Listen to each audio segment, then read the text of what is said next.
پہلی تواریخ اور اس کا 17واں باب جو 27 آیات پر مشتمل ہے۔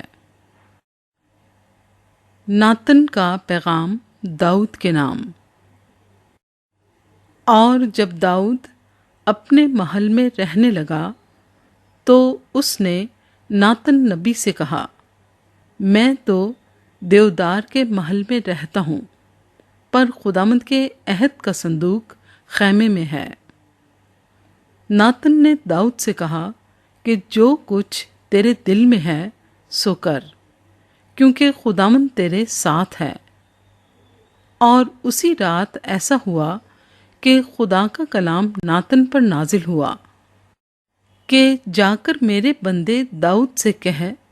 کہ خداوند یوں فرماتا ہے کہ تو میرے رہنے کے لیے گھر نہ بنانا، کیونکہ جب سے میں بنی اسرائیل کو نکال لایا آج کے دن تک میں نے کسی گھر میں سکونت نہیں کی، بلکہ خیمہ بخیمہ اور مسکن بمسکن پھرتا رہا ہوں۔ ان جگہوں میں جہاں جہاں میں سارے اسرائیل کے ساتھ پھرتا رہا، کیا میں نے اسرائیلی قاضیوں میں سے جن کو میں نے حکم کیا تھا کہ میرے لوگوں کی گلہ بانی کریں، کسی سے ایک حرف بھی کہا کہ تم نے میرے لیے دیودار کا گھر کیوں نہیں بنایا؟ پس تو میرے بندے داؤد سے یوں کہنا کہ رب الافواج یوں فرماتا ہے کہ میں نے تجھے بھیڑ سالے میں سے جب تو بھیڑ بکریوں کے پیچھے پیچھے چلتا تھا لیا، تاکہ تو میری قوم اسرائیل کا پیشوا ہو،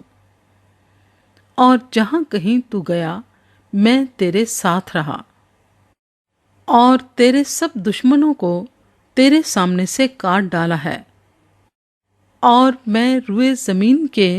بڑے بڑے آدمیوں کے نام کی مانند تیرا نام کر دوں گا،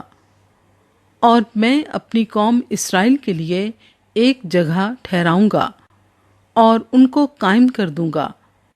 تاکہ اپنی جگہ بسے رہیں اور پھر ہٹائے نہ جائیں، اور نہ شرارت کے فرزند پھر ان کو دکھ دینے پائیں گے جیسا شروع میں ہوا۔ اور اس وقت بھی جب میں نے حکم دیا کہ میری قوم اسرائیل پر قاضی مقرر ہوں، اور میں تیرے سب دشمنوں کو مغلوب کروں گا، ماں سوا اس کے میں تجھے بتاتا ہوں کہ خداوند تیرے لیے ایک گھر بنائے گا،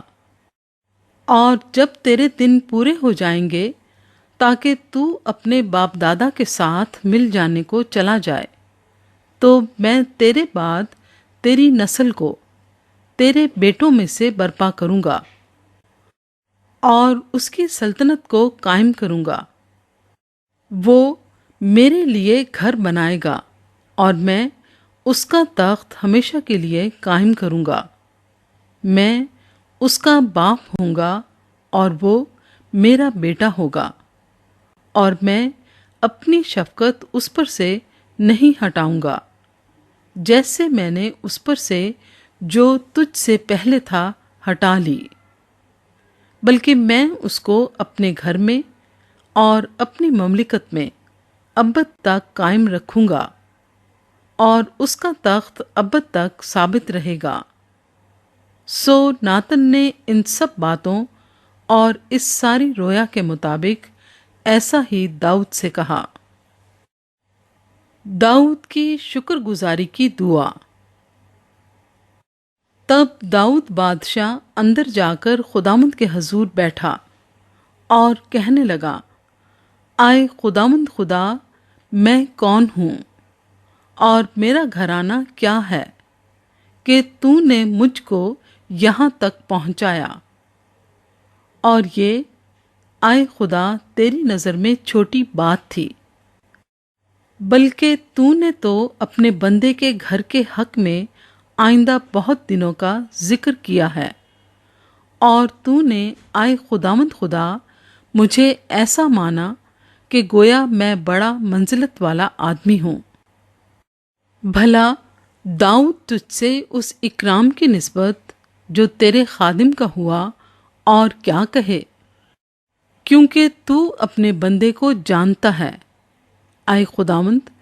تو نے اپنے بندے کی خاطر اپنی ہی مرضی سے ان بڑے بڑے کاموں کو ظاہر کرنے کے لیے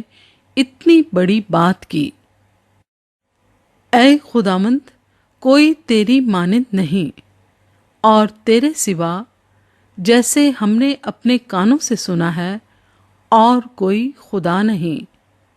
اور روئے زمین پر تیری قوم اسرائیل کی طرح اور کون سی قوم ہے جسے خدا نے جا کر اپنی امت بنانے کو آپ چھڑایا، تاکہ تو اپنی امت کے سامنے سے، جسے تو نے مصر سے خلاصی بخشی،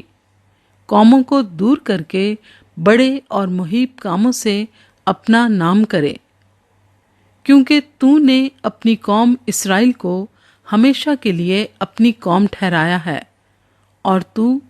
آپ، اے خداوند، ان کا خدا ہوا ہے۔ اور اب اے خداوند، وہ بات جو تو نے اپنے بندے کے حق میں اور اس کے گھرانے کے حق میں فرمائی ابد تک ثابت رہے، اور جیسا تو نے کہا ہے ویسا ہی کر، اور تیرا نام ابد تک قائم اور بزرگ ہو،